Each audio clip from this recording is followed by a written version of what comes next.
Hey everyone, my name is Ngesihle Mkhize, aka Ngzara, but better known in the classroom as Miss Ingi. You're watching Inspiring Teachers.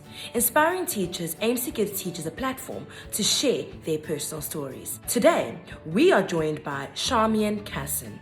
Charmian is a wonderful woman who is inspiring and is passionate about drama. Today, we are going to find out a little bit about her and her journey in the teaching profession.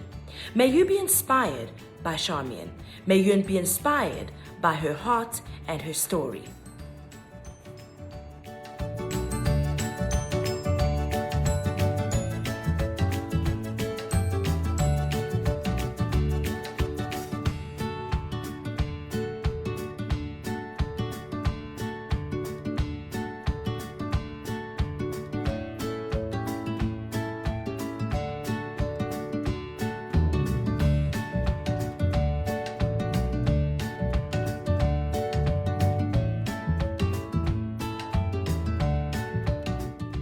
Hey Charmian, how are you? Well, thanks, and yourself.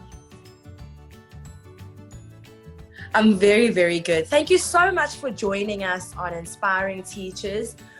We know that you're an inspiring teachers and you're changing your world and get to have a conversation with you. So can you tell us a little bit more about yourself? Cool. Okay, so I'm Charmian and I am from Johannesburg, South Africa. And I would think I'm a very fun, bubbly person that enjoys and loves being passionate about the arts. And so Yes. I went to an all-girls school in high school, and then I went on to studying my drama degree at Wits. But at first I thought, okay, let me be a fashion designer, interior designer, party planning, because I was into textures and colors and being. And then last minute just decided, the arts look fun, let me study the arts. And that's when I decided just to jump in and do my arts degree at Wits. And it was only in my last year that I discovered maybe I can do something more than just being a performer. How can I incorporate the arts and my passion for working with people and being involved with people and combining the two together? Charmian, you studied drama, right? And in your fourth year, you decided you wanted to go and work with people and use drama as one of a transformational tool. So how did that then go into teaching? Can you just elaborate on that? Yeah, okay. So in my fourth year, when I did applied drama and theatre, I realized the power and the value that lies within the arts and how the arts can be such a amazing thing to make people grow as individuals, to reflect on our lives and be better individuals, and how we can use the arts to be better people in communities and societies. And also I realized that not a lot of people, especially in my generation, understood the value and the importance and the beauty of the arts, and how can I show them that beauty and value and what the arts actually can do. And obviously me wanting to work with people, that's when I thought, okay, this is it. I can combine my love for the arts, the value and the beauty of it, and working with people and putting it together. And it was also my Afrikaans teacher in matric. Whenever we would go to a class, no matter what a topic was that she was teaching us, she always made it a fun environment, whether it was with the song or with the, or we'd make something. I mean, till this day, I still remember word plus stir, because she taught it us with Madiba dance. And that was the environment you wanted to be in, and you wanted to learn, and you wanted to grow. So I thought that's such a nice thing, that we can learn everyday things, not just the curriculum, about life, about who you are, about society, and how can you learn and be better in society and as individuals, and even with your schoolwork, but using the arts and the power of the arts. And then I thought, okay, let me go into studying my PGCE, and I can do both, because even in our society here in South Africa, there's not many schools that teach drama, and kids are not exposed to it. And I thought my opportunity now to go into the schools and educate them about drama, the arts, and that life is not just about maths and accounting, and that you can learn so much about yourself. You can change your society and the way you live, and using the arts. So that's and it's so lovely that drama and psychology that you study where you are able to put those two together, and that's not usually a combination that people actually usually see out in our society, because they don't get how drama and psychology can come together. How is that possible? How do you use that in your classroom? Can you tell us about that? So when I started teaching, in the beginning it wasn't, the kids quite didn't understand, and then we started reading our prescribed textbooks, and we would start reading, and I'd go, okay, so this is a Vladimir and Estragon situation. Does it apply to you? And then it starts thinking, oh yes, ma'am, that's my life. That's what I do. And then we begin to unpack and reflect. Why do we do the things we do? If you telling me you do what Estragon does, why do you do it? Sure. Okay, let's unpack. Then they start to realize that, the characters that we portray and the characters that we explore in our prescribed textbooks, or the monologues that we perform, actually has of that human element to it, and that society element to it, and I can see myself and my society in it, and I can reflect as an individual on it, and then they start to make a connection. And even when we doing pracs, we ask ourselves, why are you playing this character? Why do you connect to this character? And then they start to tell you, because I've experienced that, ma'am, or I've seen that person in my community. And then they start to realize the psychology behind the connections. How beautiful that is. I honestly believe that drama is a beautiful tool to transform a lot of our children and a lot of our society. And where are you teaching now, and your teaching journey? I know that you were teaching in a school. Your first teaching job had difficulties. Can you tell us about those difficulties and how you overcame those difficulties? Because I know that you're soaring now, and you were resilient in all your situations.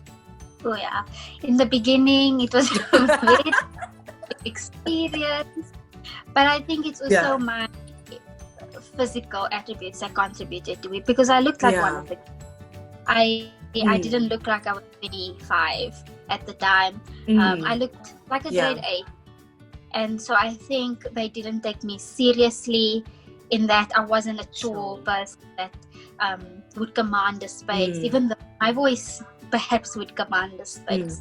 They wouldn't take it seriously. But they also, in the school that I was at in the beginning, they also didn't find the value in the arts, and so they took it as a free-for-all place that we could just come and make ideas, and never took it seriously. And also it was a race issue also at the time. Of if we were to reprimand something, it would be a thing of, it's because I'm black, or use the race card. And then I decided, no, teaching is then not for me. I would literally cry. It wasn't a place that I want to be in, and I also found that it was taking away from wanting to teach joy. Art. And then I decided, it was 3 years back, I decided, nope, it's my last year, I'm not teaching, I'm going to go back to studying, maybe finishing my psychology. And one of the teachers that I didn't have at phone bench, she said, I'm leaving, I'm going back to Cape Town, please come and take my position. And I was a bit hesitant in saying my PE, and she just kept nagging, please. And I thought about it. I thought, okay, I'm a little bit more comfortable with this group because I did my pracs with them, so maybe it'll be a better. And then I started my new journey at this current school that I'm at, and I realized that the kids there, it was a subject they wanted to do, that they were interested in, wanted to learn, wanted to do better and explore. And it wasn't me having to, beg and get them, fight your just way try and get through. exactly. I think it's important, Shami, and also to remember that a lot of the time people think that teaching is easy. It's not hard. Children just want to learn. And I think that it's important that schools start to take the arts seriously, and also don't have subjects that are less than and subjects that are better. And if we're all going to go into a school system and we ensure that all our children find the arts as an important subject, find math as an important subject, because not all children will succeed. So it's really, really important for us to know that. And when you got to this school, what happened? Like, tell us about that. So it does, it does have its challenges, and there is like you'd find some of the kids still walking past the drama group, and even some of the teachers that would make comments and say, "We just hear you making ha hey hey hey." So it's still, still not understanding the subject, the importance of the subject, and some of the learners also don't understand why some of the kids at our school take the subject. Their drama, you just sing and you just jump up and down and make these weird sounds. There's something that happens to a child when they are in drama, and as a drama student yourself, there was something that happened to you in high school. You felt there's a different journey you take when you're in an arts department than when you're in like your mainstream science, maths, taking those subjects. There's something in you that takes place, and there's a growth that takes place in you, and I'm sure that you see it in your own children, and you also try to help them to recognize that growth all the time. Exactly. It was just when it was my birthday the other day, I had received messages from the previous matric sending me messages saying, "You know what, ma'am, I'm forever grateful for the knowledge that you gave me and the fun that we had in drama, the connections that we made, the laughter that we had." And I think also with our subject that allows you to do that. You literally step into a safe, different environment versus in a physics class or a maths class. And it's only then that you realize maybe your true potential and your growth, and that you can. I have some learners that would say, "Ma'am, I'm struggling in maths, but I'm doing so well here in drama. And I want to, and how can I better?" And you find learners that are sitting on like 80-90%, and they're still going and saying, "Ma'am, what can I do to be better?" And you think, okay, but you, and not just as a performer. You're fine. You're okay. You're 80%. Yeah, they also just want to grow. So, that's lovely. Yeah. In the school environment and do better in their schooling, and not necessarily just as a performer. Yeah.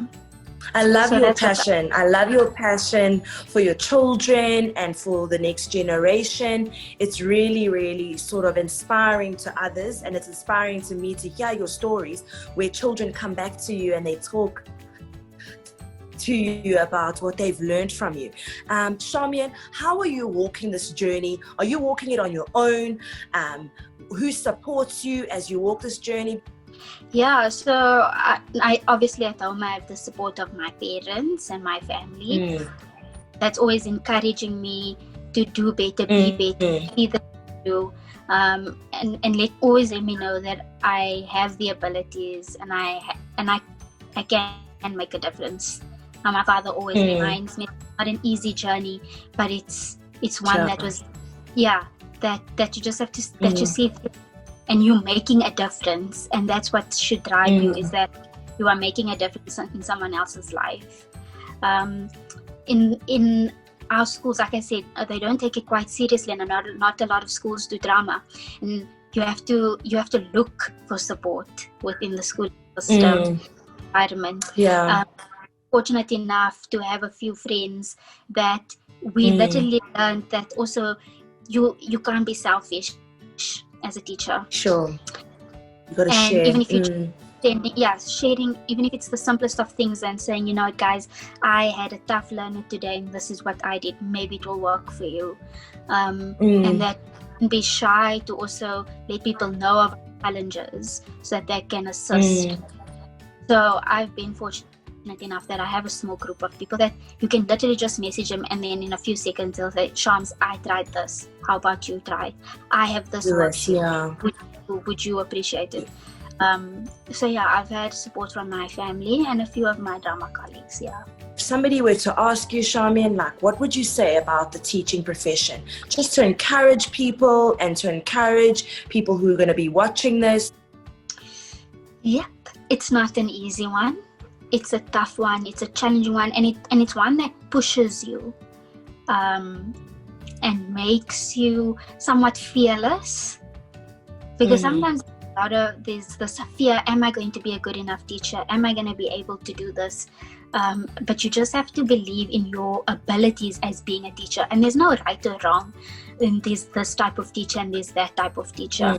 I've had many comments made about, the older generation teachers versus the younger generation teachers, and we know a specific way and you don't know a specific way. And I think you just have to go in and do what's best for you, for your classroom space and for your learners, and don't compare yourself to other teachers, other subjects and other environments, and believe that you can make a difference, and just believe, because you're in this profession for a reason, and there's, like I said, there's no right or wrong. Also, you are learning on the journey. You didn't come into this teaching going, I know how to teach, I know how to mark, I know how to do anything. So you are also on a learning journey. So you also have to just forgive yourself if you make a mistake. If you don't know the answers, don't beat yourself up about it. That we're also on a learning journey as teachers. Definitely. Yeah. Thank you so much, Charmian. You're honestly inspiring. You honestly are paving the way, especially with the arts. I don't think we've actually ever had an arts teacher speak with us, but you've honestly given us an enlightened what you do and how you do it and how inspiring it is. Thank you so much for joining us today. We'll see you soon and hope to see you very soon in South Africa. Okay. Thank you so much for having me, Stichle, and love all the way from South Africa. Thank you. Bye-bye.